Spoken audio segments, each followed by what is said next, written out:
the internet was a really different place in 2004. Um, and one of the things that happened, I distinctly remember in 2004 internet, was all of us who were Green Lantern fans were told that they were going forward with the Green Lantern movie. And, a bunch of us were very excited. And then we heard that the lead for the Green Lantern movie was going to be Jack Black. And a lot of people were a lot less excited. Um, Many of them were very angry. And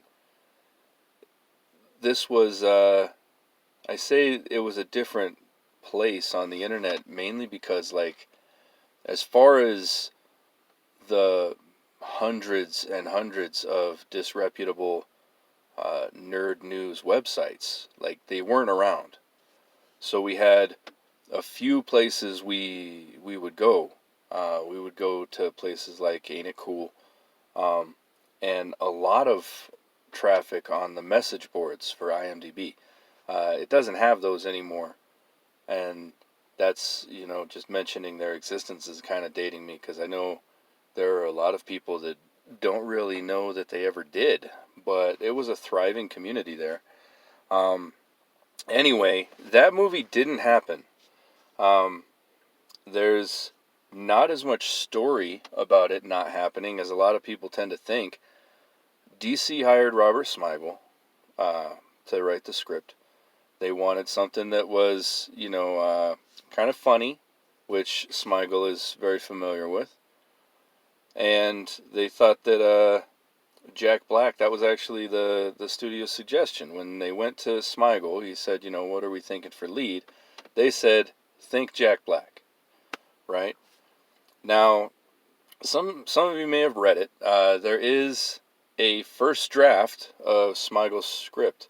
I say it's a first draft because Smigel says that he did submit it more than once and did the revisions they asked for, and the version that he's seen online, which we assume is the one that all of us have seen online, is his first draft.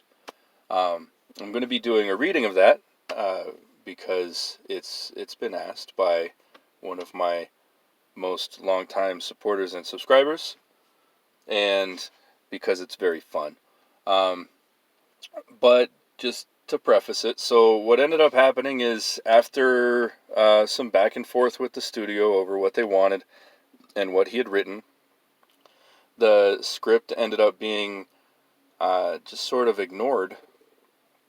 And then Jack Black went on to do Kung Fu Panda, which actually has some very, very similar themes as far as story goes to this script. And Robert Smigel basically, he wasn't even really fired from the project. They just sort of decided to do a different movie, and that's when he found out he wasn't doing this one anymore.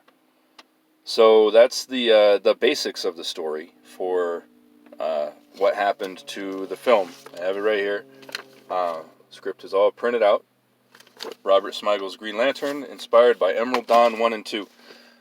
So to preface what the movie could have been, it wasn't a Green Lantern movie as we would really know it. So when Robert Smigel was hired to do the Green Lantern, he admits he didn't know hardly anything about the character. And he did his research. He read up on what were considered like the quintessential Green Lantern stories. He recognized that Hal Jordan was considered at the time pretty much like the quintessential Green Lantern. People still hadn't gotten over Kyle Rayner getting the ring. Everyone knew that Guy Gardner was a dick. Jon Stewart was in the Justice League animated series, and it was pretty much understood that was a no-go if they wanted to bring on a Jon Stewart Lantern. He's in the series. They're going to keep him there. So, Hal Jordan was really going to be the one they did. And when you think about it, if they're going to do a Green Lantern movie, he's the one that's going to have the most pop culture appeal. And everybody knows Hal Jordan as the Green Lantern if they haven't followed the comics. So they definitely, there's a reason everyone was thinking Hal Jordan, except it wasn't Hal Jordan. He came up with the idea because it's a comedy, and during his research, and I will say the Green Lantern universe got really fleshed out basically right after all of this. But before that, the general idea was, hey, if you've got the ring, you've got the power. The Green Lantern even had some stories. If you go back to the Green Lantern Core Quarterly in the 80s, you can see there's often stories of people who probably shouldn't have been considered worthy of the ring, but were able to wield it just fine because they had the ring. So that was the idea that Smigel had, is if we're going to make this funny, then what if the ring malfunctioned and didn't get Hal Jordan? It got regular ass dude Judd. That's why this is sometimes, especially by me, has been called Dawn of Judstice. This movie would have featured Jack Black as a guy who works custodian at a place like IKEA. It's not named as an IKEA, but that seems a lot like an IKEA.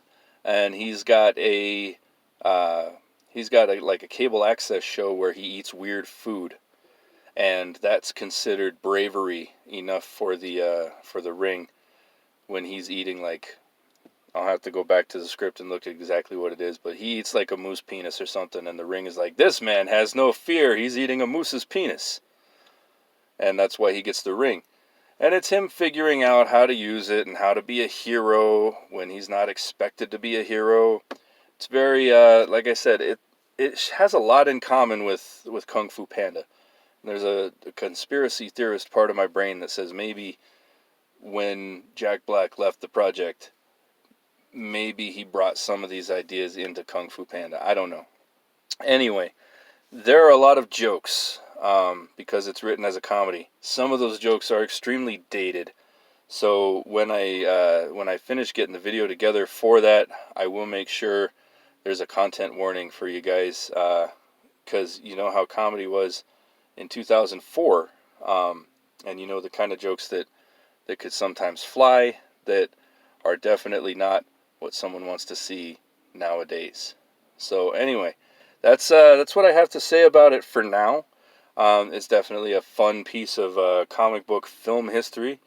If you think about, what we could have had if they had finished this movie, they had already been working on Nolan's Batman.